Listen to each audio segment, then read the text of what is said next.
What's going on, everybody? Vince Goodrum here. It is Friday evening.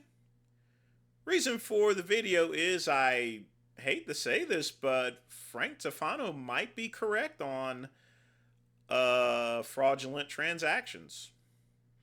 Now, recently on the live streams, as you guys know, we reviewed his video, and obviously his policies are dumb as far as having to videotape, uh, people opening up his packages to make sure the meat is not rotten and stuff like that, to make sure it's a legit return. I still stand by that position. It's very stupid to have a policy like that. But recently, in the past 2 weeks here, I've actually had a much higher amount of chargebacks than usual. And the reason being is not it has nothing to do with the Illuminati or anything like that. Don't There's no powers that be or any puppet strings on the world or anything like that. It's not the New World Order or anything like that. And here's the thing, folks. And I noticed all of this started happening when, strangely and oddly, Google actually unbanned my websites here. I was banned off Google Merchant Center for about a year and a half there, at least. And I think that was because there were so many Shopify stores, they were just clearing out things. But, last month, recently, for some strange reason, they just went and unbanned the websites here. I'm not sure how long that's going to take place. Maybe it's just to collect some quick revenue. I'm not for sure, really. But in any event, that's fine. But, ever since then, all of the orders from the Google Merchant Center that's been coming in, most of them have been fraudulent. They're chargebacks. As it stands, I have about a little over $2,700 in chargebacks, which the great one is not worried about that. They will be appropriately disputed. At the end of the day, however, with processing fees and stuff like that, it's going to be about $200 or $300 if I'm lucky at all here. It could be up to about maybe $700 or $800. So, why is this happening? Again, nothing to do with the Illuminati. Apparently, there's some sort of life hack on TikTok to where, hey, you order something under $50 or $100, you get your product, and hey, file a chargeback. And here's the thing, folks. They know for a fact that in order for us to respond to a chargeback, companies like Stripe or PayPal, they charge a response fee, $15 to $25.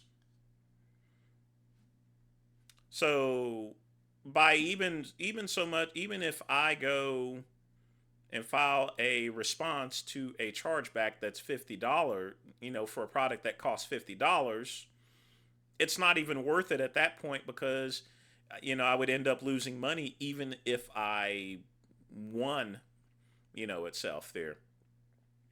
Plus, some people will order things under $20 or $10, knowing that the cost to ship it back is going to outweigh the benefits of actually getting back the product itself there.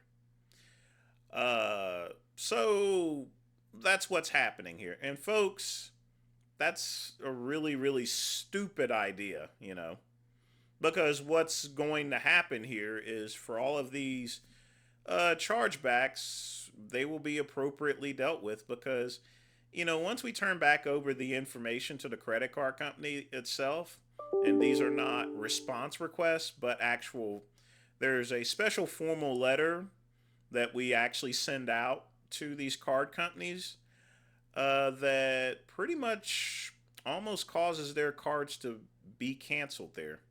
Now, for some of them, even criminal charges can actually apply if I file police reports and stuff like that.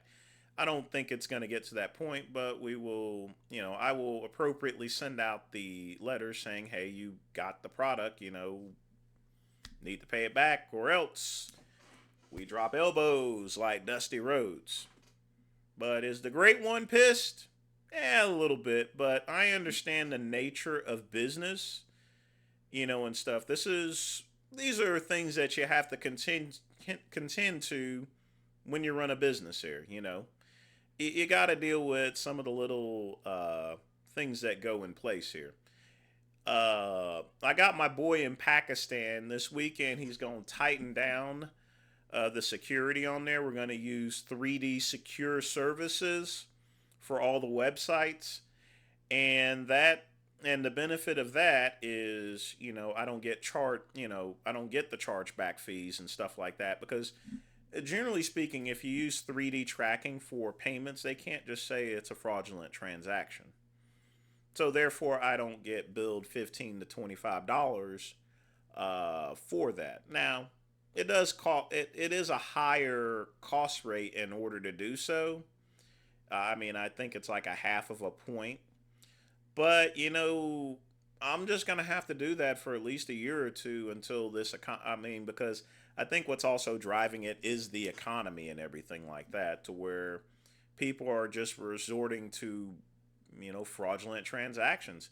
But folks, I'm going to tell you this right now, don't even do it. Don't even do it one time, seriously, because your bank is going to keep up with the stuff. And don't forget that at the end of the day, there's going to be one pissed off business owner. You never know what's going to happen to you, if you get my drift. You hear about all these shootings in the news or so forth, and just remember, there's a lot of crazy people. You're not going to get a visit from the great one. I have ways of dealing that. Like I said, my boy in Pakistan, he's going to go and tighten down the hatches on the website. It's going to be pretty like, mwah. But, never invite yourself to circumstances, because once you rip off people, you have unintended consequences. But again, folks, Frank Tufano may be right, but for the wrong reasons here. There's no Illuminati. I'm not going to go and start publishing people's names up here. That's just kind of ridiculous. It's, there's a lot of legalities that are in place. The great one is going to take the appropriate action against these nuncios, and stuff like that. And then we will go about life. But, this is just part of business, folks, unfortunately. So if you ever decide to run a business, just understand the ins and outs, the pros and cons of things. You're in a position to make a great deal of money, but you're going to have some times to where you're not going to make that much money, and then you will lose money. That's what a business is all about there. I think once the economy straightens out and gets a lot better, it's going to be a lot less of this, But these TikTok life hacks, don't even do it once, folks. It's just not a good idea, believe me. It's the worst idea ever, Like I said before, doing stuff like that has unintended consequences. But that's all I got to say for right now. Be sure to like and subscribe to the Vince Goodrum channel. Click the link below. Remember, 9 o'clock p.m., midnight run. Get your drinks and smokes ready. Okay, peace out. Bye-bye.